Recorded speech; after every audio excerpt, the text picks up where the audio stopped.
Well, probably one of the great quests of life is also a question. It is a question of what is the meaning of life? You find this in songs, in books, in movies. It's kind of tackled in every sort of land and in every generation. And the book of Ecclesiastes is really tackling that very question. King Solomon, to whom the book is attributed, Solomon's desire is to test his heart, to see if he can uncover what is good. What is that thing that is so good, so perfect, so consuming, that it's what you want to be defined by, what the person is defined by, gives life meaning. Now for Israel, King Solomon is really held up as the epitome of wisdom. He was the wisest king that they had, and he's kind of still held up as epitome of wisdom. And that's one of the reasons why Alicia and I call our son Solomon, because we like that association.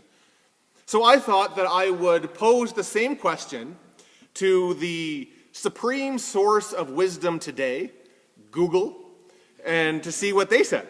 So I typed in, what is the meaning of life? And I found all these motivational sayings which attempt to express what the meaning of life is. One said, life isn't about finding yourself. It's about creating yourself. Thanks. How you create yourself, I don't know. One said that the meaning of life is to give life meaning. That helps a lot. One said, what is life's meaning? Finding your meaning and sticking to it.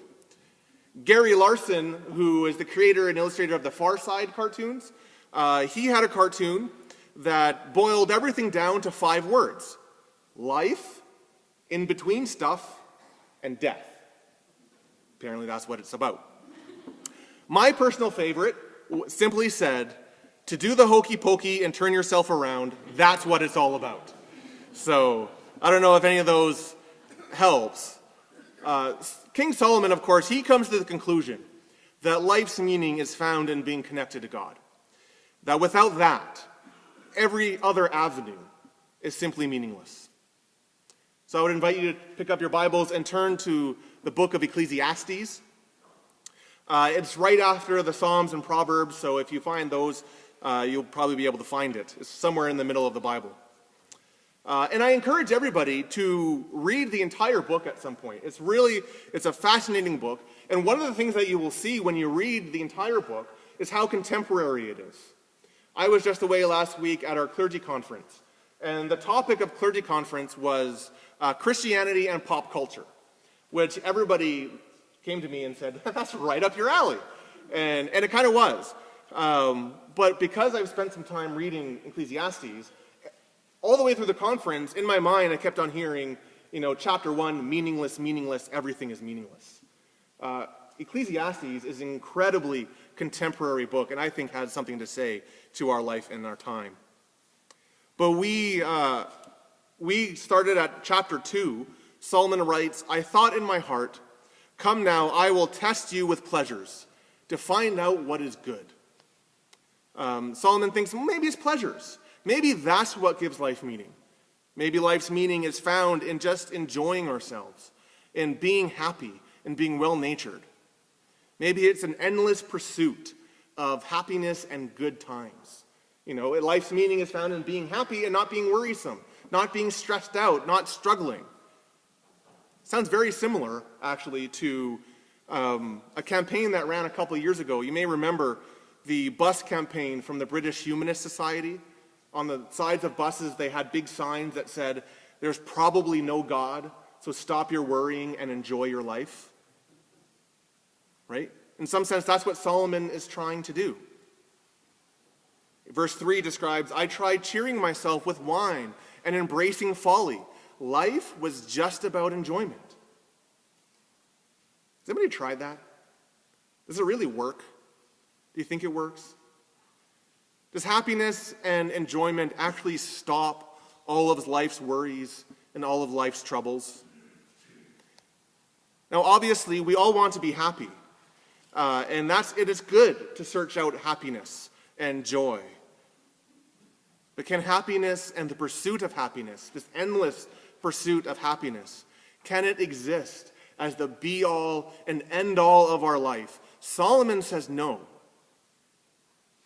When he says that he wanted to test his heart with pleasure, he goes on to say, but that proved meaningless.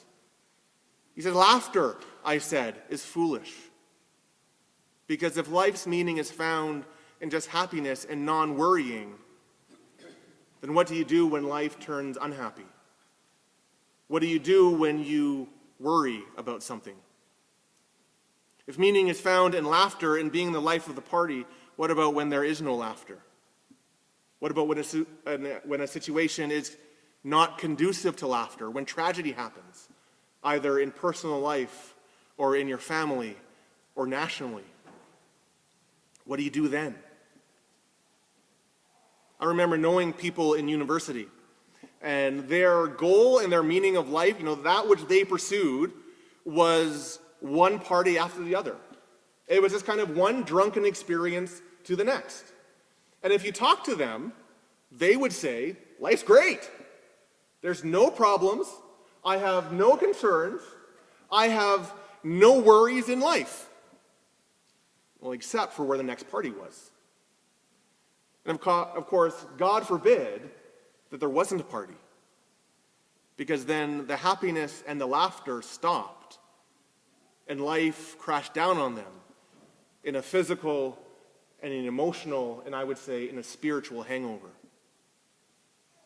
See, that's the danger of trying to define ourselves in some sort of transitory way.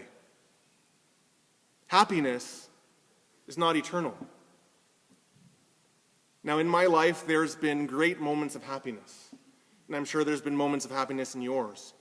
But I don't know about you, but there's also been times where I've been complacent, where I've been worried, where I've been angry, and where I've been scared. And the same goes for everything else that we can attempt to define ourselves by. It's all transitory, and that's what Solomon works through the entire book of Ecclesiastes. Right? Solomon says, well, maybe I'll tackle great projects. Maybe it's in toil, it's in work, in building a kingdom for myself. Maybe that's where life meaning can be found. Kind of in the extreme Protestant work ethic. So Solomon says in verse 4, I undertook great projects. I built houses for myself and planted vineyards. I made gardens and parks and planted all kinds of fruit trees. I made reservoirs. In verse 8, he says, I amassed more silver and gold for myself than any treasury of kingdoms or provinces. Solomon created a massive kingdom of wealth and prosperity. In fact, the nation of Israel, like you can say, the kingdom of Israel, extended to its farthest borders under Solomon's regime. In many ways, he was the most successful king Israel ever knew. He obtained anything he wanted because of that. Verse 10, I denied myself nothing my eyes desired. I refused my heart no pleasure. My heart took delight in all my work. This was the reward for my labor.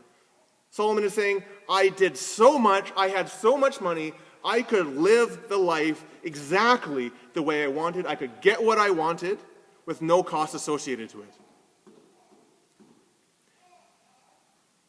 And yet, he says, when I surveyed all that my hands had done and what I had toiled to achieve, everything was meaningless. A chasing after the wind. Nothing was gained under the sun. Last week, I watched a fabulous documentary called Born Rich. It was made and narrated by the heir to the Johnson & Johnson fortune. He was going to be turning, I think, 21 it was. And so on his 21st birthday, he was set to inherit like hundreds of millions of dollars or something like that.